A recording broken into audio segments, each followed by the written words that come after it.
हो। भक्त लोग आपके नाम का, गुणों का कीर्तन करते, पहले भी करते थे पर इतने जोर शोर से नहीं करते थे। आजकल तो बड़े जोर शोर से करते हैं, बड़े प्रचार प्रसार के साथ करते हैं खूब। लेकिन भगवान, एक बात समझ में नहीं आई। लक्ष्मी जी ने पूछा, भगवान नारायण बोले क्या? का पुराने जमाने में तो आप तुरंत प्रकट हो जाते थे, गज ने पुकारा पहुंच गए, द्रौपदी ने पुकारा पहुंच गए, और इतनी जल्दी आपका अवतार तुरंत प्रकट हो जाते थे। लेकिन आज भक्त लोग इतना कीर्तन करते हैं, आपके नाम का, गुणों का गायन करते हैं, आप जाते नहीं हैं, क्या कारण? और कुछ लोग तो आपका कीर्तन करते करते रोने लगते हैं, रोते भी हैं, तो भी आप नहीं जाते हैं। लक्ष्मी जी ने पूछा भगवान नारायण से कि इसका उत्तर क्या है, क्यों नहीं जाते? आपके नाम का कीर्तन करने वाले रोते तक हैं, तो भी आप नहीं जाते। भगवान नारायण मुस्कुराकर बोले, लक्ष्मी, वो कीर्तन हमारे नाम का करते हैं, रोते तुम्हारे लिए हैं, तो हम काहे को जाएं? तो ये असंगता नहीं आई। देखो, असंगता कब? किसी से कुछ नहीं चाहिए, भगवान के गुणों का कीर्तन कर रहे हैं, बस। यह है कि गीतानि नामानि तदर्थकानि गायन विलज्जो विचरेद संगः। भगवान के जन्म और कर्म दिखते तो सामान्य मनुष्य की तरह है, लेकिन वे सामान्य मनुष्य की तरह होते नहीं है। भगवान श्री कृष्ण कहते हैं, जन्म कर्म चमे दिव्यम। देखो, इसको एक उदाहरण से स्पष्ट किया जा सकता है कि भगवान बड़े सुंदर हैं। भगवान सुंदर हैं, लेकिन हर एक सुंदर व्यक्ति भगवान नहीं है। हर सुंदर भगवान न होगा, हर सुंदर भगवान न होगा। कैसे? जैसे हर बंदर हनुमान न होगा, हर सुंदर भगवान न होगा।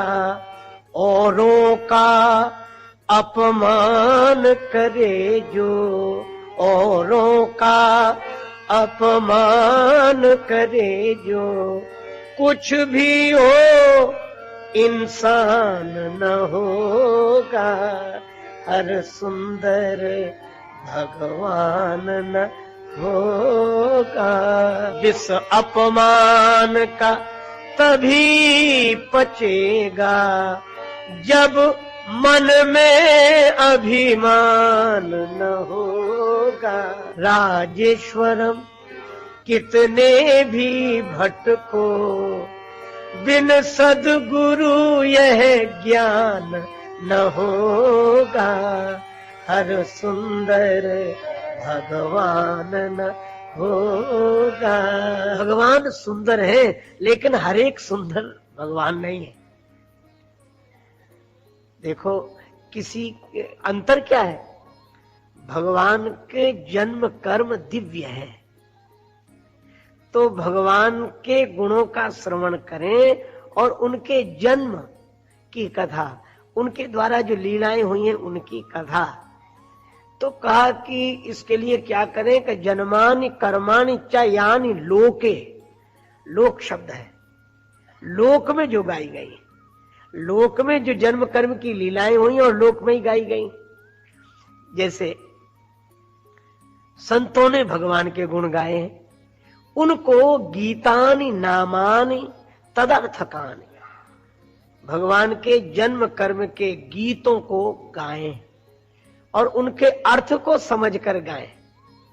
यह जो लीला कर रहे हैं, यह कौन है? का जैसे श्री कृष्ण अगर नृत्य करते दिखाई देते हैं तो उनकी लीला देखकर आनंदित हो, लीला का गायन करके आनंदित हो, पर यह भी सोचें यह कौन नृत्य कर रहा है। कहा कि सुन सखी कौतुक में कम नंदन के तांगणे मया दृष्टम। हे सखी, एक कौतुक की बात सुनो, नंद जी के आंगन में नव नीलाम बुज श्यामल कोमलांगम बालक को नृत्य करते देखा। कौन है यह? का नृत्यति वेदांत सिद्धांत। वेदांत का सिद्धांत जो ब्रह्म है वही नृत्य कर रहा है। यह हुआ तदर्थ कहानी। उसके अर्थ को समझें कि यह बालक की तरह दिख कौन रहा है, यह लीला कौन कर रहा है। अच्छा कैसे गावे का गीतानि नामानि तदर्थ कहानी, भगवान के गुणों को गाना, उनके नाम का संकीर्तन करना, अर्थ समझकर करना। लेकिन कैसे? गायन विलज्जो, भगवान के गुण गाने में कोई शर्म न करे। भगवान के गुण गाने में कह रहे हम कैसा लगेगा अगर हम गाना गाएं, कैसा लगेगा? अरे नहीं भाई, भगवान के गुण गाने में क्या शर्म है। भगवान के गुण संकोच छोड़कर गाओ। क्यों? क्योंकि भगवान का गुण गंगा जी की तरह है, पवित्र कर देगा जीवन को। तो भक्त यही करता है, गायन विलज्जो। एक तो भगवान के गुणों का वह लज्जा छोड़कर गायन करता है, कोई लाज नहीं। भगवान के गुण गाने में कोई लाज नहीं। कोई यही कहे कि कैसा पागल, कहने दो, इन्हीं बिगड़े दिमागों में भरे अमृत के लच्छे हैं और हमें पागल ही रहने दो, हम पागल ही अच्छे हैं। भगवान के गुणों का गायन करें, विलज्जो, गायन विलज्जो। लेकिन एक बात और कही गई बड़ी सुंदर, विचरेद संगः, बड़ा बढ़िया शब्द है कि भगवान के गुणों का, उनके नाम का संकीर्तन अर्थ भाव सहित करे, लेकिन लज्जा छोड़कर करे, यह भी ठीक है। पर विचरेद असंगा, असंग होकर विचरण करे, कहीं कोई लगाव नहीं, कहीं कोई राग नहीं, भगवान के अनुराग से भरा रहे। इसका अर्थ क्या हुआ कि मन जिसके गुण गा रहे हैं, मन उसी में लगा हुआ है। यह भक्त का लक्षण है। तभी तो कहीं संग नहीं होगा, राग नहीं होगा। अच्छा, अब इससे होगा क्या? तो बड़ा बढ़िया उदाहरण दिया गया कि देखो, त्रिक एक काला, त्रिक माने तीन, एक काला माने एक समय में, एक समय में तीन चीजें मिल जाएंगी। तीन चीजें कौन कौन सी?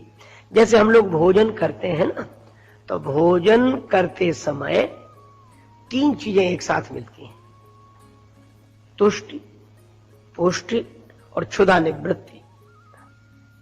जैसे भोजन करके संतोष होता है कि चलो मिल गया, और भोजन के प्रत्येक ग्रास के साथ पुष्टि होती है, शरीर पुष्ट होता है, संतुष्टि होती है और क्षुधा की निवृत्ति होती है। बस इसमें भी यही होता है। जो भगवान की भक्ति करता है तो उसमें दो चीजें होती हैं। क्या? एक तो मन प्रसन्न होता है, संतुष्टि। भगवान का भजन करने के बाद मन अपने आप प्रसन्न होता है, संतुष्टि होती है और भगवान का प्रेम मिलता है और संसार से विरक्ति होती है। ये त्रिक एक काला, यह तीनों एक ही समय में होते हैं। इसीलिए धन्य है वे भगवान के भक्त जो इस तरह भगवान का भजन करते हैं। यह भागवत धर्म है। अपने, जैसे कल निवेदन किया गया था कि अपने स्वभाव के अनुसार भी जो कर्म होते हैं वह भी भगवान को अर्पण कर दिए जाएं। देखो, मैं अंत में एक बात कहूं, फिर आगे इस प्रसंग को बढ़ाऊं। स्वभाव से हम मजबूर हैं, स्वभाव हमारे हाथ में नहीं है। हम चाहकर भी अपने स्वभाव को बदल नहीं पाते हैं। पर मैं विचार करता हूं, मुझे ऐसे लगता है कि स्वभाव के हाथ में हम हैं, यह तो सही है, लेकिन उनका चिंतन करें कि स्वभाव जिनके हाथ में है। हम स्वभाव के हाथ में हैं और भगवान के हाथ में हमारा स्वभाव है। क्यों? क्योंकि यह भक्त ने कहा कि हम में तुम में बस भेद यही, हम नर हैं तुम नारायण हो। हम हैं संसार के हाथों में, संसार तुम्हारे हाथों में। मैं तो कहता हूं, जैसे मान लो किसी का स्वभाव क्रोध करने का है, तो क्रोध को मिटाया नहीं जा सकता, स्वभाव में है। अच्छा, समझ स्वभाव पर काम नहीं करती। समझते तो है क्रोध नहीं करना चाहिए, लेकिन वो आता है तो रोक नहीं पाते, और क्रोध में जो कुछ निकलता है उसमें रुक नहीं पाते। तो कहा कि भाई, इस क्रोध को कैसे? इस स्वभाव से हम मजबूर हैं। तब उनकी प्रार्थना करें जो इस स्वभाव को बदल सकते हैं। मैं तो कहता हूं कभी क्रोध भी आवे तो भगवान से ही जोड़ लो। क्रोध भी अगर भगवान से जुड़ेगा तो भक्ति हो जाएगी। हमारे बिंदु जी महाराज ने लिखा, हम भी तुमसे रूठे मोहन, हम भी तुमसे रूठे। कन्हैया क्या समझते हो? तुम ही हमसे नाराज, हम भी तुमसे नाराज। जान चुके तुम छली प्रपंची, हो कपटी अरु झूठे मोहन, हम भी तुमसे रूठे। बोले बड़ा क्रोध, गाली देने लगे तुम तो आज हमें। क्यों नाराज क्यों हो गए? पहले पास बुलाया था, दे दे कर लोभ अनूठे, अब दर्शन देने की बारी, क्यों दिखलाए अंगूठे मोहन, हम भी तुमसे रूठे। आगे की पंक्ति में कहते हैं, गनिका गीध अजामिल को तो दिए हैं भर भर मूठे, हमने शत शत बिंदु बहाए, दिए न टुकड़े झूठे मोहन, हम भी तुमसे रूठे। अगर कोई क्रोध का उपयोग ऐसे कर ले तो ऐसे क्रोध करने वाले पर भी भगवान प्रसन्न हो जाते हैं। उनको कभी कभी यह भी अच्छा लगता है कि कोई उनसे जुड़, और भक्तों ने कहा है। और यही नहीं, सूरदास जी कहते हैं, आज हो एक एक कर लड़ियो, आज हो एक एक कर टरियो, एक एक कर निर्णय करके टलूंगा के हम ही के तुम ही मोहन, बिरद भरोसे लड़ियो। गजब का दावा है पापियों का, अजीब जिद पर संभल रहे हैं, उन्हीं से झगड़े पे तुल रहे हैं कि जिनसे त्रैलोक्य पल रहे हैं। ये कह रहे हैं कि श्याम सुंदर अधम उदाहरण बने कहां से, खिताब हमसे ही नाथ लेकर अब आप हमसे बदल रहे हैं। अधम न होते जगत में किन्हें तारते राम, अधमों ने ही रख दिया अधम उदाहरण नाम। अब बोलो, भक्तों ने जो ये उलाहने दिए हैं, यह क्रोध का, अपने स्वभाव के क्रोध का सदुपयोग है। क्रोध भी भगवान से जोड़ दिया। अच्छा देखो, एक अजीब बात है। नरसिंह जी बेटी की ससुराल में है, व्यवस्था सब करनी है, भगवान सहायता नहीं कर रहे। बस पहले तो बहुत याद किया, और जब भगवान ने नहीं सुना तो बस यही कहने लगे कि हमारी सहायता काहे करोगे, औरों की करते हो, पता नहीं औरों से क्या रिश्तेदारी है तुम्हारी। वो शबरी के जूठे बेर खाने गए थे तो नरसिंह जी कहते हैं, भिलणी काई थारी भुआ लागे, ज्यारो जूठन खायो जी, और कर्मा काई थारी काकी लागे, ज्यारो खींचड़ खायो जी। और जो गालियां देनी शुरू की, नामदेव कहीं नानो लागे, ज्यारो छप्पर छायो जी, और सैन भगत कहीं सुसरो लागे, जो नृप के चरण दबायो जी। और जो ये कहना शुरू किया, भगवान बड़े खुश हो गए, पूरी व्यवस्था कर दी। इसका अर्थ क्या है? क्रोध में भी अगर भगवान से मन का भाव जुड़ा है तो भगवान इस क्रोध को भी स्वीकार करते हैं। देखो, क्रोध भी भक्ति हो जाता है भगवान से जुड़कर। प्रत्येक नदी गंगा जी से मिलकर गंगा जी हो जाती है। अच्छा, एक अद्भुत बात है, क्रोध किया भगवान पर। भगवान एक दिन सूरदास जी गए जगन्नाथपुरी में दर्शन के लिए, वृंदावन से उन दिनों पैदल यात्रा करके। भगवान ने पंडों से कह दिया, प्रेरणा की कि एक सूरदास नाम के महात्मा है, सूरदास हैं भी, उनको अंदर मत घुसने देना। पंडों ने मना कर दिया, बाबा तुम नहीं जा सकते, तुम ही आए हो वृंदावन से। सूरदास, हाँ क्यों? बोले भगवान ने मना कर दिया है, आप अंदर नहीं जा सकते। बस सूरदास जी बोले, अच्छा तुम्हारा ये फैसला, हम इतनी दूर से आए, तो एक बात सुन लो, हमें काहे को बुलाओगे? तुमने कभी किसी साधु महात्मा को बुलाया है? दो ही काम किए तुमने जिंदगी। क्या? बोले चोरी कर जानी के नारी तार जानी है। गोपियां होती तो बुला लेते, या तो चोरी की है या गोपियों का चीर हरण किया है। और जो गाली देनी शुरू की तो भगवान दूसरे पंडित से कहते कि बुला लो, सूरदास जी से कहा भगवान आप बुला रहे हैं। सूरदास जी बोले कसर हो तो और सुनाऊं? नहीं तो बुला रहे। ये क्रोध का भी सदुपयोग। देखो, भक्त का क्रोध भी भगवान से जुड़कर भक्ति हो जाता है तो क्रोध विष की तरह। पर शंकर भगवान से किसी ने कहा कि आपने विष पी लिया और आपका कुछ बिगड़ा नहीं। शंकर जी बोले हमने एक काम किया, बाहर से आया विष, हमारे भीतर थे राम, और विष और राम को जोड़ दिया तो विश्राम हो गया। तो ये क्रोध का विष भी अगर राम से जुड़ जाए तो भी भक्ति हो जाएगा, मन को विश्राम देने वाला बन जाएगा। अच्छा भाई, अब देखो स्वभाव की बात मत कर, काम है, काम को भी भक्तों ने भगवान से जोड़ दिया। गोपियां भी कहती हैं श्री कृष्ण हमारे पति रूप में हमें मिले, काम को भी जोड़ दिया। तुलसीदास जी लिखते हैं विनय पत्रिका में, काम मोहित गोपी कन पर कृपा अतुलित कीन, जगत पिता बिरंच जिनके चरण की रजलीन। काम भी भगवान से जुड़कर प्रेम बन जाता है, भक्ति बन जाती है। लोभ भी आप जोड़े भगवान से। देखो आपको एक बात बताऊं, लोभ, एक आदमी एक महात्मा के पास गया, बोले महाराज मैं भगवान की भक्ति करना चाहता हूं, पूजा करना चाहता हूं, लेकिन हर पूजा में कुछ न कुछ खर्च होता है। महात्मा बोले तुम्हारे पास है नहीं? बोले है तो बहुत, आपसे क्या छिपाएं, लेकिन स्वभाव ऐसा है कि हम खर्च नहीं कर सकते। हमें लगता है कि हम बीमार हो जाएंगे अगर खर्चा करना पड़ा। तो महात्मा बोले फिर, बोले ऐसा कुछ बताओ कि लोभ भी बना रहे और भगवान की भक्ति हो जाए। महात्मा बोले तुम अपने लोभ को ही भगवान से जोड़ लो। अच्छा, लोभ को कैसे जोड़े? कहा एक काम करो। क्या? बोले तुम भगवान की मानसिक पूजा किया करो, इसमें तो कुछ खर्च होना नहीं। बोला हाँ ये ठीक है। बोले कीमती से कीमती चीज भगवान को अर्पण करो मन से, धन की कोई जरूरत ही नहीं। वो बोला हाँ ये ठीक। अब वो आंख बंद करके बैठ जाए और कहेगा सोने का सिंहासन है, हीरे जड़े हुए हैं और रेशमी मखमली बड़ा सुंदर और स्वर्ण सिंहासन, ऊपर स्वर्ण कलश, अद्भुत भगवान को यहां बिठा रहे हैं।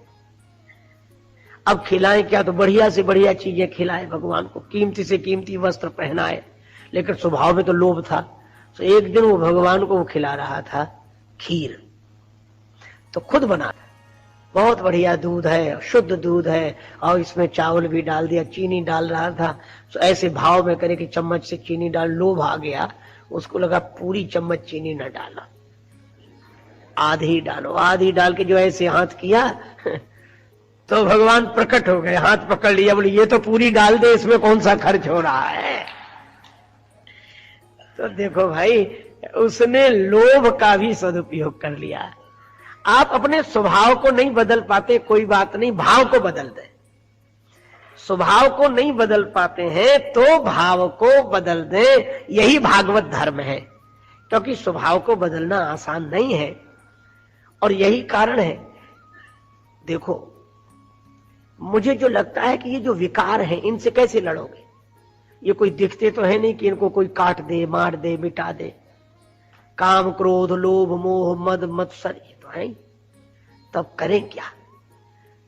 ये मिट नहीं सकते, इनका रूपांतरण हो सकता है। और तुलसीदास जी ने यही कहा है कि देखो आटे में स्वाद नहीं होता, और आटे की जब रोटी बन जाती है तो वही स्वाद देने लगती है। आटा ही रोटी बनकर स्वाद देता है, और आटा जब आटे के रूप में रहता है तो उसमें कोई स्वाद नहीं होता। इसी तरह ये काम, क्रोध, लोभ, मोह, मद, मत्सर भगवान से जुड़कर जब इनका रूपांतरण होता है तो यह भक्ति का स्वाद देने लगते हैं, और जब तक इनका रूपांतरण नहीं होता तब तक इनमें कोई स्वाद नहीं। लेकिन भूखा आदमी क्या करता है? रोटी बनानी आती नहीं उसे, और आटा रखा हो, बार बार भूख लगे तो आटे ही मुंह में फांकता है, जब स्वाद नहीं मिलता तो फिर उगल देता है, फिर सोचता है क्या, फिर भूख लगी। यही तो हम विकारों के साथ करते हैं कि शायद इन विकारों से अब तुष्टि मिल जाए, अब तुष्टि मिल जाए। इसीलिए तुलसीदास जी ने रामचरितमानस में इन विकारों के रूपांतरण के लिए ही कहा, कामी नारी प्यारी जिम लोभी प्रिय जिमि दाम, तिम रघुनाथ निरंतर प्रिय लागहु मोहि राम। मेरा काम प्रेम बन जाए प्रभु, मेरे मन का जो लोभ है वह आपके स्मरण से लग जाए, यह रूपांतरण। तो भागवत धर्म क्या है? आपके पास जो है, आप जैसे हैं वैसे भगवान के प्रति समर्पित हो जाएं। अपने स्वभाव के अनुसार किए गए कर्म भी भगवान से जोड़ दें। इसीलिए कहा गया, कल कहा गया था, करोत यत यत सकलम परस्मयी। यह भागवत धर्म है। आप जो जो करते हैं, क्रोध भी करते हैं, काम भी करते हैं, लोभ भी करते हैं, भगवान से जोड़ते हैं। तुलसीदास जी एक दिन बोले कि प्रभु मेरे मन में जो विकार उत्पन्न हो रहे हैं या तो मिटा दो। नहीं, एक बात हम अच्छी तरह जानते हैं, क्या? आपकी प्रेरणा से हो रहे हैं। अभिनय पत्रिका में कहा, दोष निलय है विषय शोक प्रद, कहत संत श्रुति टेरे, और जानत हूं अनुराग तहाति सो हरि तुम्हारे ही प्रेरे। ये तुम्हारी प्रेरणा। और इसलिए प्रभु के प्रति सर्वतो भावेन समर्पित हो जाना। जैसे है वैसे। देखो, पवित्र होकर भगवान के प्रति समर्पित होना संत होना है, और आप जैसे हैं वैसे भगवान के प्रति समर्पित हो जाए, ये भक्त होना है, भागवत धर्म है। तो इस तरह महाराज कवि ने महाराज निमि को भागवत धर्म का उपदेश किया कि यह भागवत धर्म है और इसका पालन करने वाले को शांति की प्राप्ति होती है। अब महाराज निमि ने दूसरा प्रश्न किया कि महाराज, यह जो भगवान के भक्त हैं, तो हम कैसे पहचाने कि ये भक्त हैं? भागवत कितने तरह के होते हैं, भक्त कितने तरह के होते हैं? वैसे तो विस्तार से वर्णन किया, पर इसमें एक ही बात कही गई, सर्वभूतेषु यह पश्येद भगवद भावमात्मनः भूतानि भगवतात्मनेश भागवतोत्तमः। बड़ा सुंदर उत्तर ये किसने दिया? यह दूसरे योगीश्वर बोले। इनका नाम क्या है? हरि। बड़ा सुंदर नाम है। कवि ने ज्ञान दिया, और हरि माने जो अविद्या का हरण करे, अज्ञान का हरण करे, ऐसे हरि रूप महात्मा। वे कहते हैं कि महाराज निमि तीन तरह के भक्त हैं, तीन तरह के भागवत। अब हम लोग देख लेंगे कि हम कौन से तल में हैं। पहला तो उन्होंने बताया कि देखो, जो सभी भूतों में, सभी प्राणियों में, सर्वभूतेषु यह पश्येद, यह पश्येद सर्वभूतेषु, यह माने जो पश्येद माने देखता है, सर्वभूतेषु माने सब प्राणियों में क्या देखता है? भगवद भावमात्मनः, भगवान के भाव से और आत्म बुद्धि से सबको देखता है। सब में भगवान है और सबकी पीड़ा अपनी पीड़ा जैसी समझता है, सबका दुख अपने जैसा समझता है, सबका सुख अपने जैसा समझता है। आत्मवत सर्वभूतेषु, और यहां भी सब में भगवान है। और जो सब में भगवान को देखता है तो वह सोचता भी है, सर्वे भवन्तु सुखिनः सर्वे सन्तु निरामयः सर्वे भद्राणि पश्यन्तु मां कश्चित्